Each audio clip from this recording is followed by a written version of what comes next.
Qatar और अमरीका की सालसी Israel और हमास के माबैन कैदियों के तबादले का मुआहिदा। अरब टीवी के मुताबिक फ़लस्तीनी बच्चों और ख़वातीन कैदियों के बदले 100 इसराइली यरगमाली रिहा करने पर इत्तेफाक। इसराइली दरिंदगी जारी।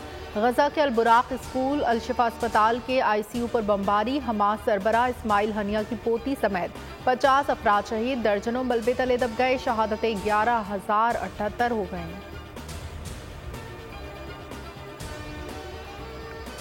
गजा के तहफ़्फ़ुज़ के लिए बहुत कुछ करने की ज़रूरत है। हमलों में रोज़ाना 4 घंटे का वक्फा नाकाफ़ी। अमरीकी वज़ीर ख़ारजा एंटनी ब्लिंकन कहते हैं गुज़िश्ता हफ्तों बहुत फ़लस्तीनी शहीद और ज़ख्मी हुए। शहरियों को नुकसान को रोकने के लिए हर मुमकिन कोशिश करेंगे।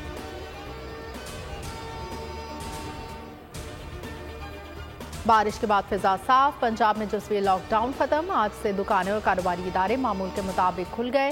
रेस्टोरेंट्स शाम 6 बजे के बाद खोलने की इजाज़त।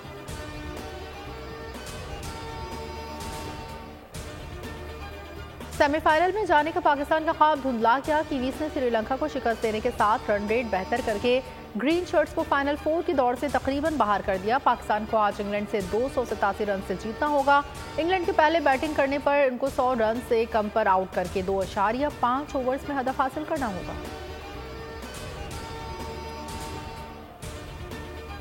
इलेक्शन से पहले सियासी हलचल। नवाज शरीफ की हिदायत पर नून लीग का आला सतह वफ्द आज कराची पहुंचेगा। MQM क़यादत और पीर पगारा से मुलाकात करेगा।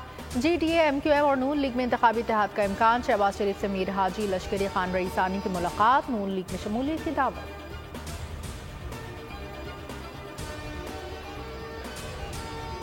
MQM नून लीग इत्तेहाद का फायदा पीपल्स पार्टी को होगा। फजलुर रहमान के साथ भी इलेक्शन लड़ सकते हैं और खिलाफ भी। बिलावल भुट्टो कहते हैं शहबाज शरीफ को वज़ीर आज़म बनवाने के लिए बहुत मेहनत की, वो वक्त की जरूरत थी।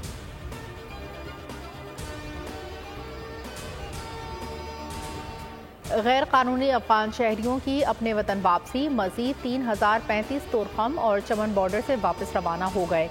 अब तक 2,14,398 अफगान बाशिंदों की वतन वापसी हो चुकी।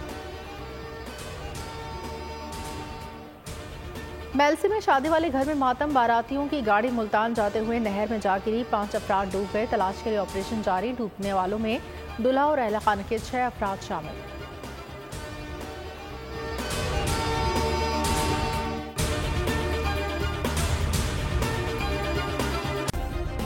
सब्सक्राइब करें और बेल दबाएं ताकि कोई खबर रह न जाए।